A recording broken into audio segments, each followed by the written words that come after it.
आनंदी या मालिकेच्या आजच्या एपिसोडमध्ये आपण पाहत असतो की माई म्हणत असतात, अरे विद्याधर, तू डायनिंग टेबलवर दारूची बॉटल घेऊन बसलास. आता दारू हे नाव ऐकताच इथे आनंदीला तर धक्काच बसलेला असतो. इकडे विद्याधरला मात्र थोडी सुद्धा लाज वाटत नसते. विद्याधर म्हणत असतो, हो माई आणि बापू, मी सगळ्यांसमोर दारू पिणार आहे. आणि यावरूनच आठवलं, धने तुला आठवतंय मागच्या वेळेस तू माझ्यासाठी रूममध्ये दारू घेऊन येत होतीस लपून छपून, तेव्हा तो युगंधर आला होता आणि त्यांनी काय तमाशा घातला होता. तो दिवस होता. आज धनी स्वतःच्या हाताने माझ्या ग्लासामध्ये सगळ्यांसमोर दारू ओतणार आहे आणि मी पिणार आहे. आणि विशेष म्हणजे माई आणि बापू, तुम्हाला माहिती आहे का, ही दारू खूप महत्त्वाची आहे, बाहेरून मागवलेली आहे, तुम्ही सुद्धा पिऊ शकता बरं का. बापू इकडनं चिडतात. बापू म्हणत असतात, विद्याधर तुला लाज कशी नाही रे. त्यावर विद्याधर म्हणत असतो, अहो लाज काय त्याच्यात, सेलिब्रेशन करायचं म्हटल्यानंतर हे तर करावंच ना. आता हे दोघेही चिडलेले असतात. इकडनं शलाका म्हणत, माई आणि बापू तुम्ही कशाला टेन्शन घेता, आता घरात एवढं दुःखाचं वातावरण आहे, मग थोडं हसलं खेळलं तर काय हरकत आहे, करूया की सेलिब्रेशन. असंही तुमचा जो काही युगंधर आहे आणि त्याची मुलं आहेत, सकाळपर्यंत रूमच्या बाहेर काही निघणार नाहीत, त्यामुळे तुम्ही टेन्शन घेऊ नका, करावं सेलिब्रेशन, असंही ते शलाका म्हणत. इकडे मात्र माई आणि बापूला फार टेन्शन आलेलं असतं. हिचं वागणं अजिबातच पटत नसतं, मात्र काही करता सुद्धा येत नसतं. इकडनं विद्याधर म्हणत असतो, अगं धने काय बघतेस तू, जा ना 2 काचेची ग्लास घेऊन ये, असं म्हटल्याबरोबर धनी लगेच निघलेली असते. आता धनश्री किचनमध्ये जातेच तेव्हाच खरं इकडनं आनंदीने तिचा रस्ता अडवलेला असतो. ही म्हणत असते, अगं असं काय करते, जाऊ दे की. तेव्हा इकडनं आनंदी, धनश्री ताई तुम्ही आज जाऊन ग्लास अजिबातच आणायचे नाहीत. धनश्री म्हणत असते, का ग आनंदी. त्यावर आनंदी म्हणत असते, या घरात या हॉलमध्ये दारूचा एकही थेंब पिला जाणार नाही. म्हटल्याबरोबर आता विद्याधर तर फार चिडलेला असतो. इकडनं धनश्री म्हणत असते, अहो बघा की ही आनंदी काय म्हणते, हिचं जरा जास्तच तोंड चालायला लागलंय की. आता विद्याधर रागातच उठतो आणि आनंदीजवळ गेलेला असतो आणि तिला म्हणत असतो, आनंदी मॅडम, आता तुम्ही मला सेलिब्रेशन करण्यापासून रोखणार आहात तर तुझा इतका माज वाटलाय की तू मला थांबवणार आहेस. त्यावर आनंदी ठणकावूनच सांगते, हो मी तुम्हाला थांबवणार आहे. या घरात नियमात बसणाऱ्या सर्व गोष्टीच करायच्या. मालक साहेबांनी या घरासाठी काहीतरी नियम ठरवलेले आहेत आणि त्या सर्व नियमांचं पालन झालंच पाहिजे. ही गोष्ट सगळ्यांनीच कायम लक्षात ठेवायची, असं आनंदीने म्हटल्याबरोबर इकडनं विद्याधर म्हणत असतो, तुझ्या नवऱ्याने बनवलेले नियम कोण पाळतंय. अगं रोज मी माझ्या खोलीत जाऊन दारू पितोय, तेव्हा बरं आली नाहीस थांबवायला मला. आनंदी म्हणत असे, तुमच्या खोलीत तुम्हाला काय करायचंय ना तर करा, पण मात्र इथे हॉलमध्ये मी तुम्हाला दारू पिऊन देणार आहे. समिताताईचा फोटो आहे, इतक्या पवित्र ठिकाणी मी तुम्हाला असलं घाणेरडं काम करून अजिबातच देणार नाही, असं म्हटल्याबरोबर विद्याधर म्हणत असतो, ही पोरगी चांगली डायलॉग मारायला लागली की. बापू बघितलं का तुमची आनंदी काय भारी डायलॉग मारती तर. अगं आनंदी, तुझा माज कधी उतरेल ग, म्हणजे तुझी लायकी तरी आहे का मला नियम समजावून सांगण्याची.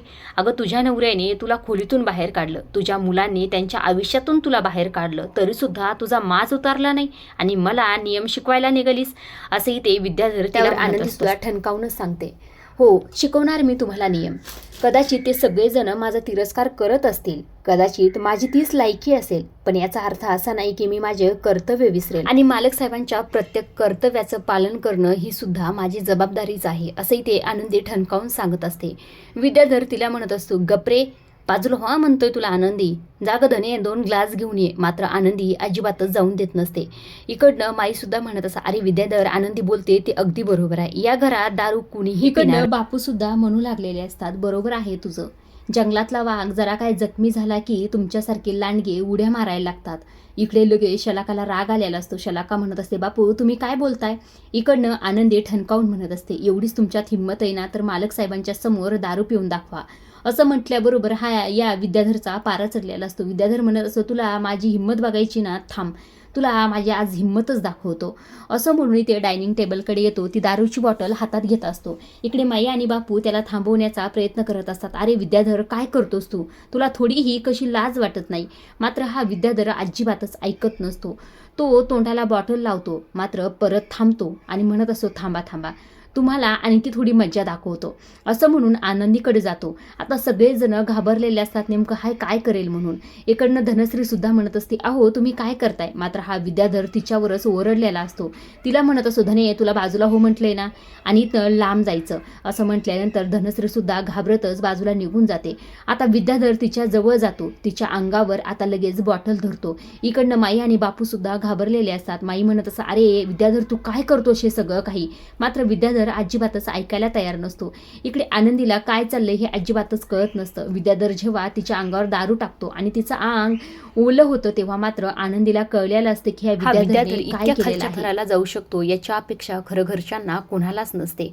मात्र ह्या विद्याधरने अक्षरशः अख्खी बॉटल इथे आनंदीच्या अंगावर गोतलेली असते. इकडे विद्याधर आणि शलाकाला तर फार हसायला येत असतं. आनंदीची जी काही हालत झालेली असते त्यामुळे ते त्यांना फार बरं वाटलेलं असतं. आनंदी मात्र एकही शब्द बोलत नसते.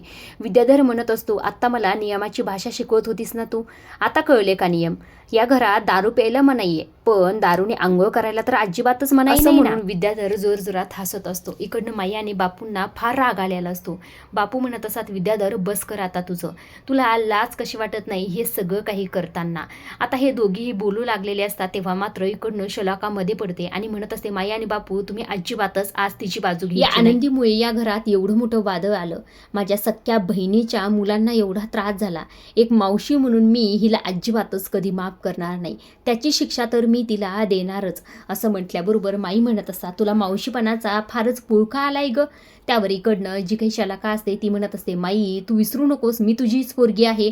माई म्हणत असतात, त्याची तर लाज वाटते ना ग मला, तू माझी पोरगी आहेस याचीच लाज वाटते. समिधा कुठे आणि तू कुठे? त्यावर ही शलाका म्हणत असते, हो ती चांगली होती म्हणूनच काय ना माई, चांगल्या लोकांना देव जरा लवकरच घेऊन जातो, हो का नाही विद्याधर? विद्याधर म्हणत असतो, या हिशोबाने तर आपला शेवटचा नंबर असेल, पण ही आनंदीचा कितवा नंबर असेल?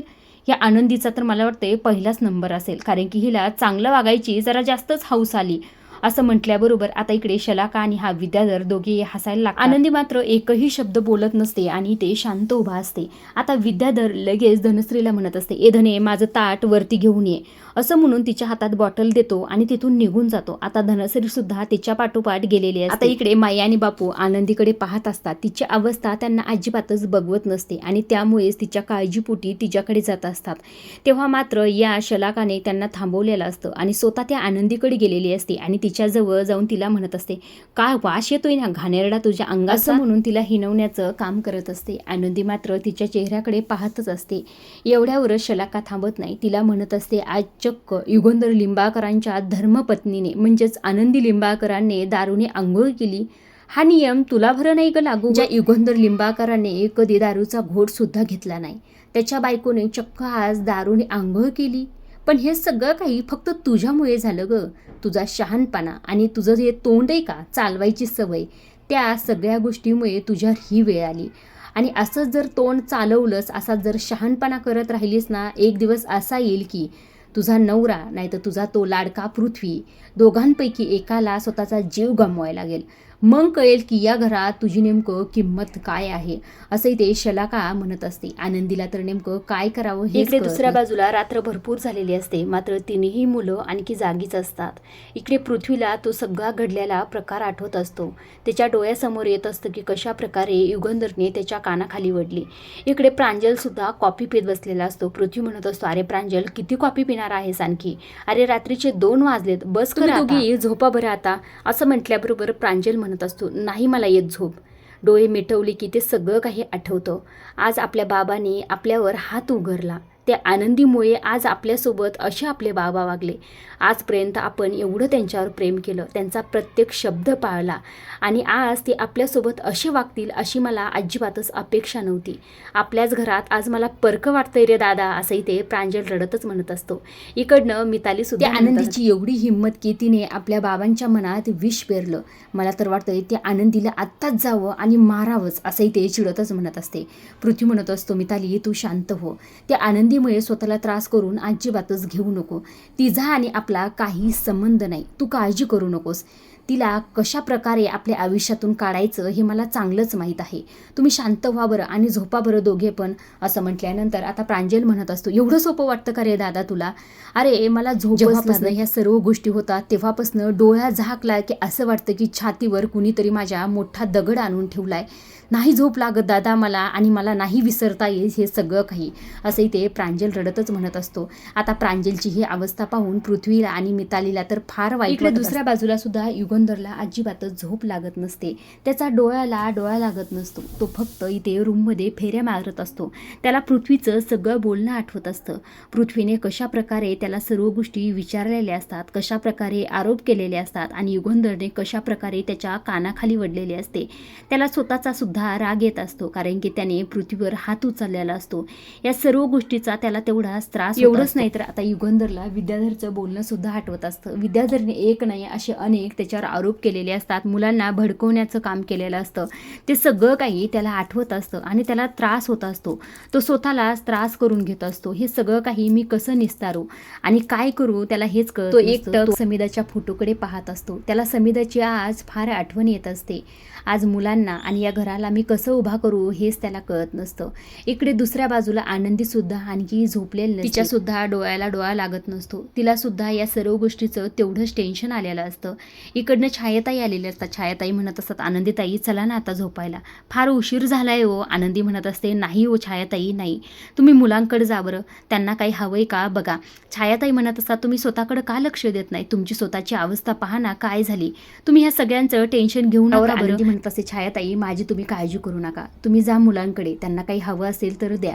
असं म्हटल्यानंतर आता छाया धावतच गेलेली असते.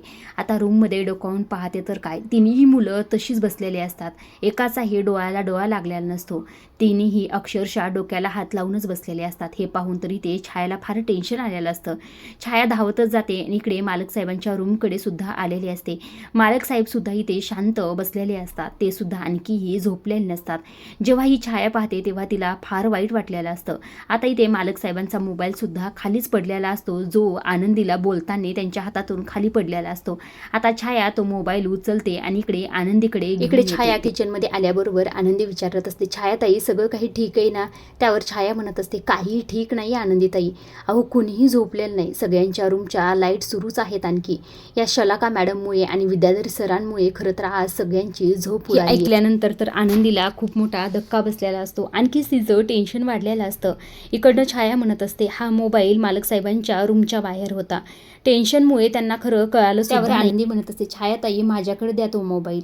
छाया म्हणत असते, पण तो मालक साहेबांचा आहे ना, तुम्ही काय करणार. आनंदी म्हणत असते, छायाताई द्या म्हणते ना तुम्हाला, त्याची खरंच मला गरज आहे, नेमकं काय करणार आहात तुम्ही आनंदीताई. असं म्हटल्यानंतर आनंदी आता इथे विचारात पडलेली असते.